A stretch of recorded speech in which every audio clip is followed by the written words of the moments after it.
क्या आप मूवी को लाइक कर सकते हैं? मूवी के स्टार्ट में हमें दो फ्रेंड्स दिखाए जाते हैं जिसका नाम अकीना और युमा था। ये दोनों रात के 2 बजे एक टेलीफोन बूथ के बाहर खड़े हुए थे। दरअसल ये लोग यहाँ पर एक विलेज को एक्सप्लोर करते हुए यहाँ पर आए थे, क्योंकि लोगों का मानना ये था कि रात को 2 बजे रेड ब्रिज के पास जो टेलीफोन बूथ है उस पर एक कॉल आती है और जो भी उस कॉल को सुनता है तो उस इंसान के लिए उस विलेज में जाने का रास्ता ओपन हो जाता है। और यहाँ पर अजीब बात ये थी कि जिस विलेज के बारे में ये सब कुछ कहा जाता था ये विलेज मैप में एग्जिस्ट ही नहीं करता था। इस विलेज के बारे में ऐसा बताया गया था कि ये एक कर्स विलेज है और यही वजह थी कि बहुत सारे लोग इस विलेज की हिस्ट्री को एक्सप्लोर करने के लिए आते थे और जो भी लोग इस विलेज को एक्सप्लोर करते थे उनकी या तो डेथ हो जाती थी या फिर वो लोग पागल हो जाते थे। और इन्हीं सब चीजों की वजह से ये विलेज बहुत ज्यादा फेमस हो गया था और यही वजह थी कि दोनों इस विलेज को एक्सप्लोर करने के लिए आए थे। और अब रात के 2 बजते हैं और टेलीफोन रिंग करता है और अब अकीना कॉल पिक करती है। अकीना को किसी की भी आवाज नहीं आ रही थी, बस उसको एक वाटरफॉल की आवाज आ रही थी। और अब वहाँ पर विलेज का रास्ता भी खुलने वाला था। अकीना और उसका फ्रेंड युमा दोनों उस टनल की तरफ चल पड़ते हैं जिससे उस विलेज का रास्ता आता था। ये दोनों उस टनल के अंदर एंटर होते हैं। अकीना ने अपना कैमरा भी ऑन किया हुआ था, ये वहाँ पर सारी वीडियो बनाती है। अब जब ये लोग उस टनल में थोड़ा सा आगे जाते हैं तो उनको वहाँ पर एक साइन बोर्ड नजर आता है जिस पर लिखा हुआ था कि इस टनल से आगे जाकर जापान के कोई भी रूल्स या लॉ काम नहीं करेंगे। और अब युवा थोड़ा सा डर गया था। वो अकीना से कहता है कि हमें यहाँ से वापस चले जाना चाहिए, पर अकीना को तो इस विलेज को एक्सप्लोर करना था। वो अपने फ्रेंड युमा की बात नहीं मानती। अब जब ये दोनों उस विलेज के अंदर एंटर होते हैं तो यहाँ पर इनको बहुत से पुराने घर नजर आते हैं। अकीना को यहाँ पर वॉशरूम जाना था। अब अकीना इन्हीं पुराने घरों की एक वॉशरूम को यूज करने का डिसाइड करती है। अकीना जब वॉशरूम में थी तो बाहर युमा विलेज को एक्सप्लोर कर रहा था, तभी उसको वहाँ पर एक केज नजर आता है जिसमें से के उसको डॉग्स की आवाजें आ रही थी। पर जब युमा पास जाकर देखता है तो वहाँ पर कोई डॉग तो नहीं था, बल्कि वहाँ पर डॉग का स्केलेटन था। दूसरी तरफ अकीना जो के वॉशरूम से बाहर आ रही थी, तभी उसको रियलाइज होता है कि बाहर से किसी ने वॉशरूम का दरवाजा लॉक कर दिया है और उसको बाहर से बहुत सारे लोगों की चिल्लाने की आवाजें भी आ रही थी। तभी थोड़ी देर बाद अकीना के इर्द गिर्द बहुत सारे हाथ अपीयर हो जाते हैं और वो हाथ अकीना को पकड़ने लगते हैं। तभी बाहर युमा को भी कुछ नजर आता है। वो डर कर अकीना की तरफ भागता है। अकीना भी बहुत ज्यादा डरी हुई थी। उनके पीछे कुछ ब्लैक स्पिरिट्स थी और तभी ये दोनों यहाँ से भाग जाते हैं। नेक्स्ट सीन में हम कनाया नाम की एक लड़की को देखते हैं जो कि एक साइकोलॉजिस्ट थी और कनाया के पास एक लेडी अपने बच्चे को लेकर आई हुई थी। उस बच्चे की मदर कनाया को बता रही थी, वो लेडी अपने बेटे के बारे में बता रही थी कि मेरा बेटा बहुत ज्यादा खामोश रहता है और साथ ही साथ इसको रात को बहुत बुरे बुरे ड्रीम्स भी आते हैं और मुझे लगता है कि मेरा बेटा हमसे कुछ छुपा रहा है। इसी वजह से उस छोटे बच्चे की मदर कनाया के पास आई थी। अब कनाया उस छोटे बच्चे से बात करती है, जिस पर कनाया को बात कर कर उससे पता चलता है उस बच्चे को एक स्पिरिट नजर आती है जिसे कि वो अपनी मदर कहकर बुलाता है। वो बच्चा सारी बातें बताकर चाहते हुए कनाया से कहता है कि मेरी मदर के बारे में किसी को भी कुछ मत बताना, क्योंकि अगर मेरी रियल मदर को पता चल गया तो वो मुझसे नाराज हो जाएंगी। और ये कहकर वो छोटा बच्चा वहाँ से चला जाता है, पर वो चाहते हुए किसी की तरफ हैंड वेव करता है। कनाया जब उस तरफ देखती है तो वहाँ पर उसको एक लेडी की स्पिरिट नजर आती है।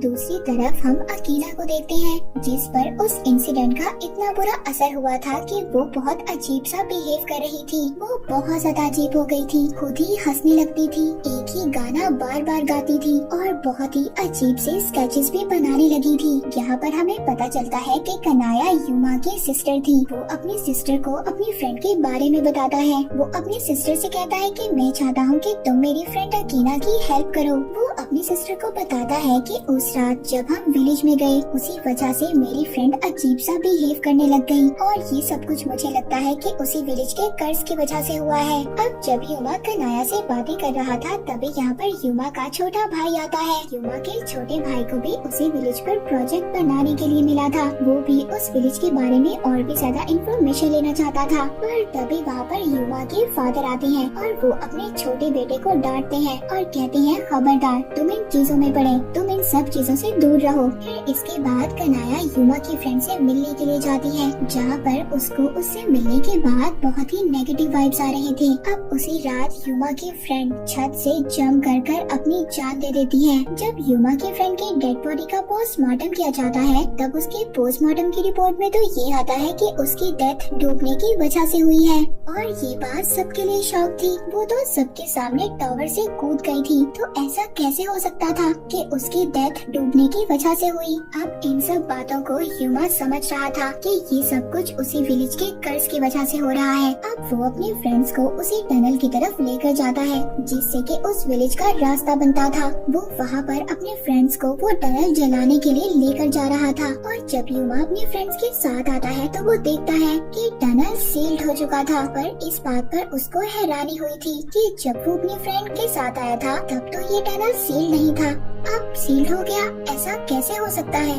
युमा अपने फ्रेंड से कहता है कि तुम लोग यहीं पर रुको, और खुद उस टनल के अंदर एंटर हो जाता है। और इसी बीच युमा का छोटा भाई भी उसकी कार में छुपकर उनके साथ आ गया था। युमा का छोटा भाई अपने साथ रिकॉर्डेड कैमरा लाया था। उसको भी उस टनल से डॉग्स की आवाजें आ रही थी।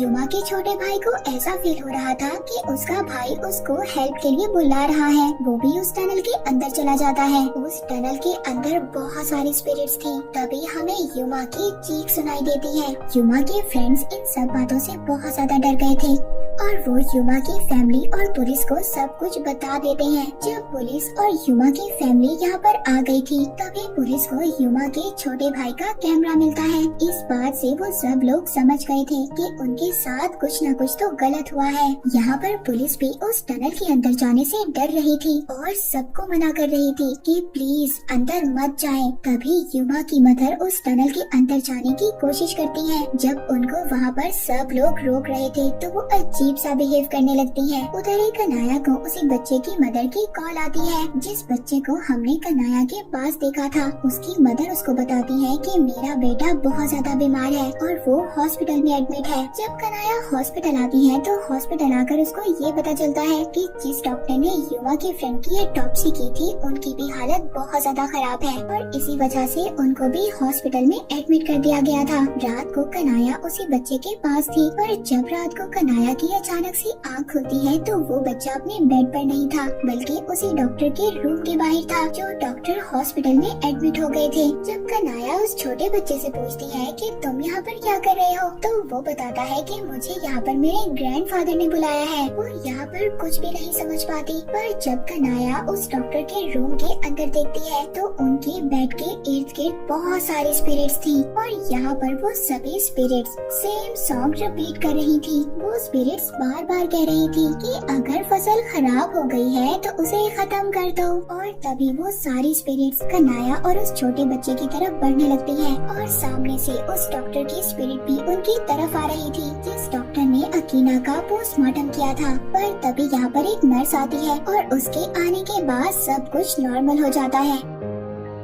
अब ये नर्स आकर कनाया को बताती है कि 2 मिनट पहले ही डॉक्टर की डेथ हो गई है। जी हाँ, नर्स यहाँ पर उसी डॉक्टर के बारे में बता रही थी, जिनकी स्पिरिट अभी अभी कनाया के सामने थी। कनाया यहाँ पर समझ गई थी कि उस टनल और उस विलेज से इस बच्चे का कोई न कोई कनेक्शन तो जरूर होगा, क्योंकि कनाया ने आज जिन स्पिरिट्स को देखा, वो स्पिरिट्स बार बार वही सॉन्ग गा रही थी जो अकीना ने मरने से पहले गाया था। अब कनाया जब उस छोटे बच्चे के पेरेंट्स से बात करती है, तो उसको पता चलता है जो उनका असल बच्चा था, उसकी उसी दिन डेथ हो गई थी। पर तभी वहाँ पर हॉस्पिटल में ये बच्चा पैदा हुआ, क्योंकि उस बच्चे का कोई भी नहीं था, तो इसीलिए हमने उसको अडॉप्ट कर लिया। नेक्स्ट सीन में हम युमा की एक और फ्रेंड को देखते हैं, जिसकी गाड़ी उसी टेलीफोन बूथ के पास खराब हो गई थी। और जब वो अपने फ्रेंड्स को हेल्प के लिए वहाँ पर बुलाता है, और फिर जब उसके फ्रेंड्स आकर देखते हैं, तो उनके फ्रेंड की गाड़ी तो वहाँ पर थी, पर उनका फ्रेंड वहाँ से गायब था। और तभी उसे टाइम रात के 2 बज गए थे।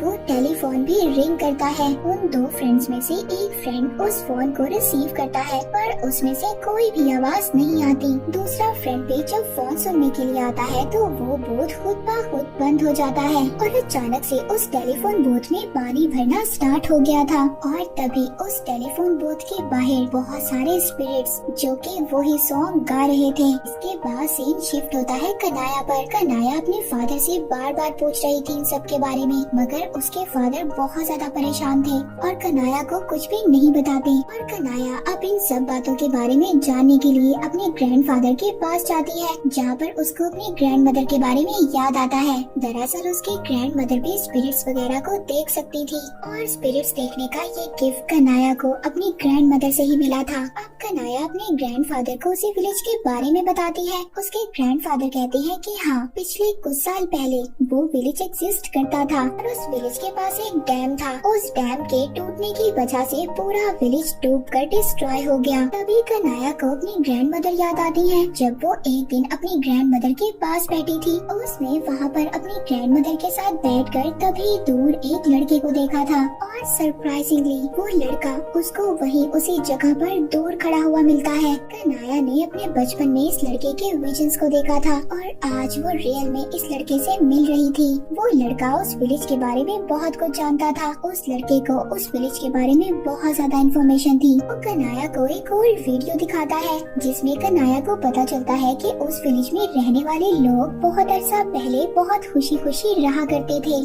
फिर एक दिन वहाँ पर कुछ पावर कंपनी के लोग आए और उन्होंने इस विलेज के इर्द गिर्द डैम बनाने का डिसाइड किया था। उस विलेज के लोग ये नहीं चाहते थे कि किसी तरह से भी उनके विलेज को डिस्ट्रॉय किया जाए। वो लोग अपने विलेज को बचाने के लिए प्रोटेस्ट करते हैं। वो कंपनी तो सिर्फ अपना प्रॉफिट कमाना चाहती थी, इसीलिए उस कंपनी के लोगों ने वहाँ विलेज के लोगों को टॉर्चर करना शुरू कर दिया। कुछ पॉलिटिकल पावर से ये प्रूव करवा लिया कि ये विलेज एग्जिस्ट ही नहीं करता, जिसके बाद वहाँ विलेज के बाहर वही बोर्ड लगाया गया जो हमने मूवी के स्टार्ट में देखा था, जिस पर लिखा हुआ था कि इससे आगे जापान का कोई भी रूल या लॉ अप्लाई नहीं होगा। और उस कंपनी के लोगों ने वहाँ पर रहने वाले विलेजर्स के साथ जो कुछ भी किया वो किसी कर से कम नहीं था। उन्होंने वहाँ पर विलेजर्स को बहुत ज्यादा तंग किया, उनके साथ बहुत बुरा सलूक किया। फिर इसके बाद वो डैम टूटने की वजह से वो गाँव पूरा का पूरा डूब कर डिस्ट्रॉय हो गया।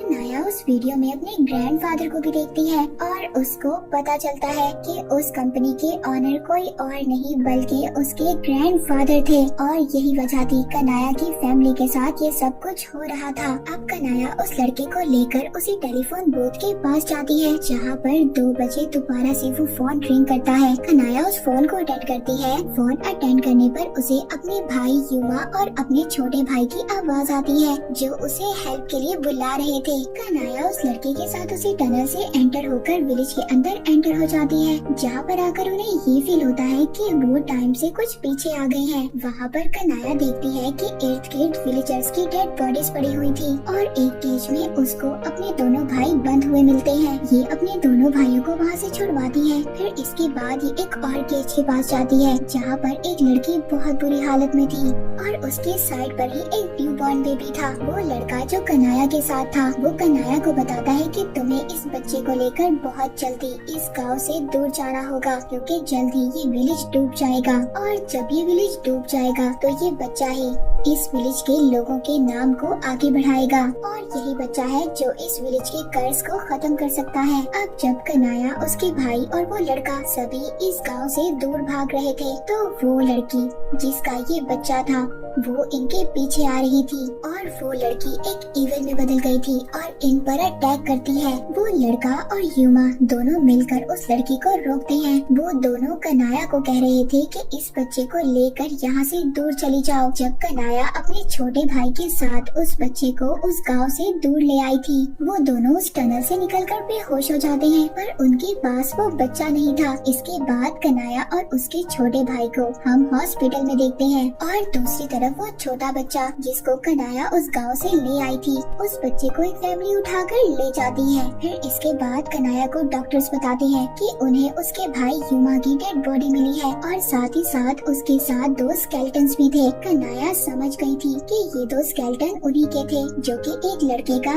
और दूसरा उस लड़की का स्केलेटन था जिसके बच्चे को वो अपने साथ ले आई थी। अब यहाँ पर क्वेश्चन ये था कि कनाया जब उस गांव से आई तो उस पर उस कर्ज का क्यों असर नहीं हुआ। और यहाँ पर हमें ये भी पता चलता है कि वो टनल एक टाइम लूप था जो कि सिर्फ रात के 2 बजे ही ओपन होता था, क्योंकि रात के ठीक 2 बजे ही उस डैम का पानी इस विलेज में छोड़ा गया था। और कनाया उस विलेज के कर्ज से जुड़ी हुई थी, क्योंकि कनाया ही थी जो उस विलेज के कर्ज को खत्म कर सकती थी। दरअसल वो लड़का जो कनाया को मिला था, जिसने कनाया की हेल्प की थी ये सब कुछ दिखाने के लिए, वो लड़का और लड़की ये दोनों इसकी ग्रैंड मदर के पेरेंट्स थे जो इसकी हेल्प कर रहे थे। और वो बच्चा बाहर आते ही सार पुराने अपने टाइम लूप में चला गया और इस गांव का कर्ज सिर्फ उन्हीं लोगों पर होता था जो कि उस पावर प्लांट कंपनी से रिलेट करते थे। और उन लोगों की डेथ में वाटर की प्रेजेंस भी जरूर होती है। और इसी के साथ ही मूवी यहीं पर एंड हो जाती है।